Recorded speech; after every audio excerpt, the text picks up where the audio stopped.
Kembali kita di pelatihan Engineering by PT Mino Karya Sejati untuk bagaimana cara cleaning AC split wall atau cuci AC indoor dan outdoor.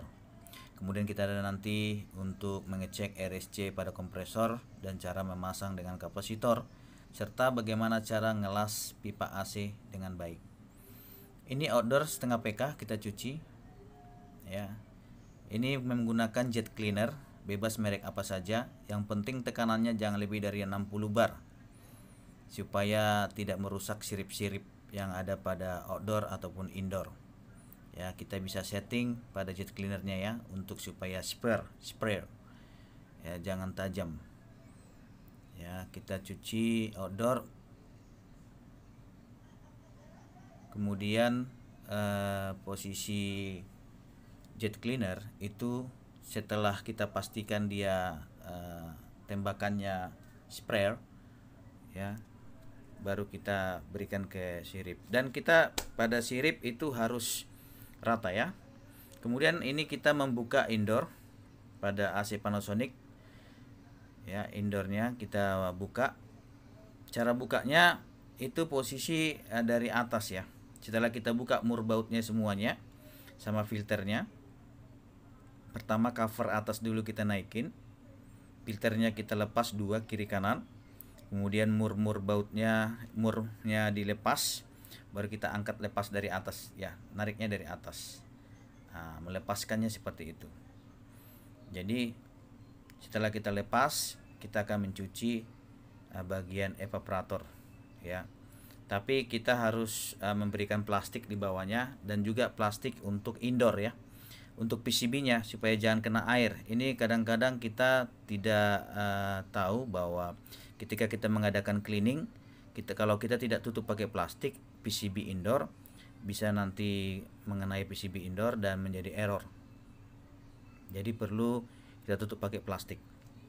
Dan sama konsepnya membersihkan evaporator dengan kondensator tadi outdoor pakai jet cleaner tadi ya. Yang penting searah sirip ya, jangan melintang atau cross, bisa merusak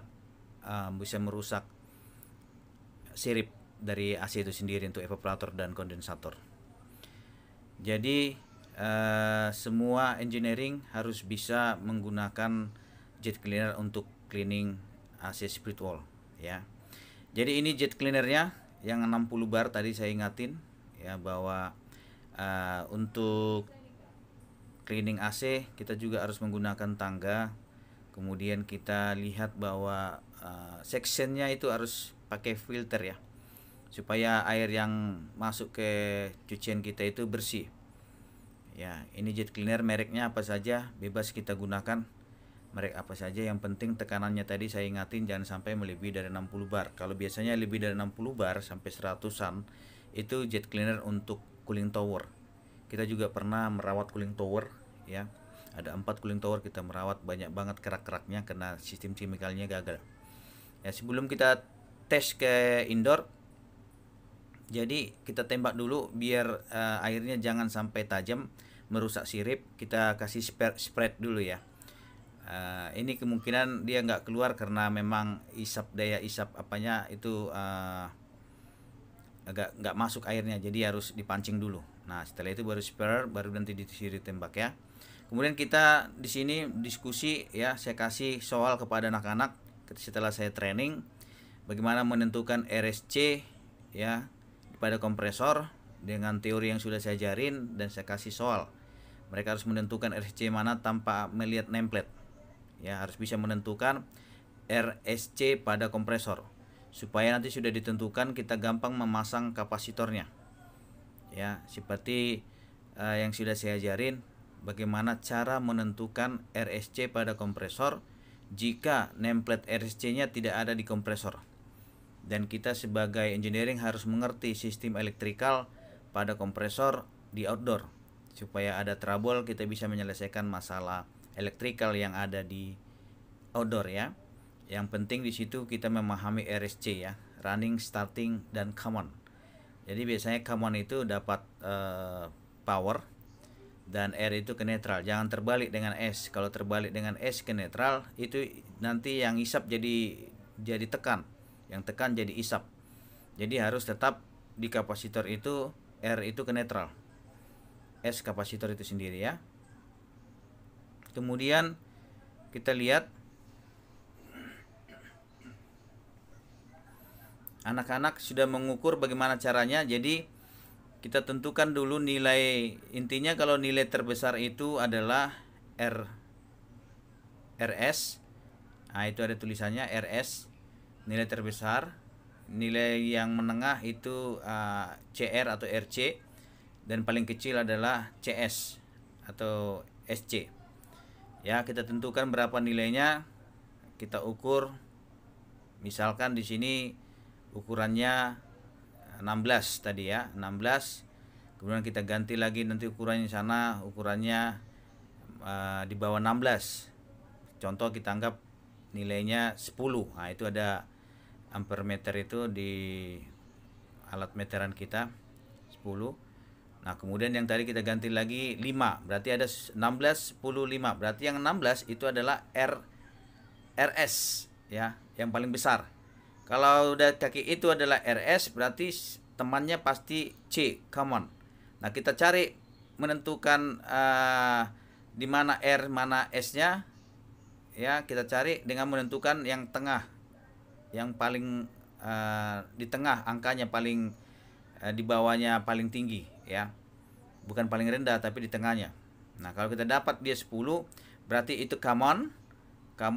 Nah, ini R, berarti sisanya pastilah S ya, pasti S. Jadi kita bisa menentukan dengan mengukur tahanannya. Seperti itu ya teman-teman, untuk mengukur RSC yang kita tidak tahu di nameplate-nya di mana R, di mana SC. Dan kita buktikan di buka outdoor. Kita buka order supaya di dalam order ini tidak ada nameplate untuk RSC-nya ya. Anak-anak pelatihan harus bongkar sampai kita menemukan pada kompresor RSC biar bisa kita konekin ke kapasitor dan bisa kita hidupin outdoornya, kompresornya ya. Jadi anak-anak langsung praktek. Setelah kita ajari secara teori, mereka paham, kita langsung praktek supaya mereka bisa langsung menguasai dan mampu menjalankan tugas di gedungnya nanti masing-masing. Ini semua pekerjaan ini kita monitoring dari CCTV ya. Kita juga nanti yang mengajari tim kita untuk bagaimana sistem kerja CCTV supaya mereka juga mengerti CCTV. Ya, ini CCTV kita memonitoring mereka ya, terawasi dengan baik. Dan kemudian nanti kita di sini melakukan praktek bagaimana cara ngelas pipa. Kita bisa lihat ini cara ngelas pipa kita ajarin ya. Setelah kita flaring, kasih shock dia masuk, baru saya praktekin dulu ya caranya supaya mereka bisa. Setelah saya praktekin, mereka baru coba satu-satu ya cara mengelas supaya terkonek. Jadi saya ajarin sampai api birunya itu paling ujung, itu yang paling terpanas. Jadi jangan sampai dikasih perak las sebelum pipa itu merah ya, merah ketembagaan. Kalau sudah merah baru tinggal neteskan aja, itu langsung dia mencair. Tapi kalau dia belum merah, dia lengket dan kerak-kerak tebal-tebal. Nah, itu tidak bagus. Jadi harus merah dulu. Setelah merah seperti perak-perak begitu, baru kita berikan perak las, terus dia langsung mencair dan bagus pengelasannya. Jadi anak-anak semua sudah mahir ya. Ini terakhir kita uji si Kevin, dan hasilnya sangat bagus sekali pengelasannya, dan cukup sudah pengelasannya dengan baik ya. Mereka sudah juga belajar. Demikianlah pelatihan kita sebagai engineering di PT Mino Karya Sejati untuk cleaning AC, bongkar indoor outdoor, dan menentukan RSC pada kompresor, dan cara memasang kompresor dengan kapasitor supaya jangan terbalik, supaya bisa mengisap dan menekan.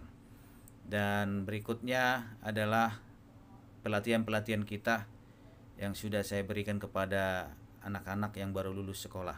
Demikian dari saya, dari PT Mino Karya Sejati. Sukses buat kita semua. Terima kasih.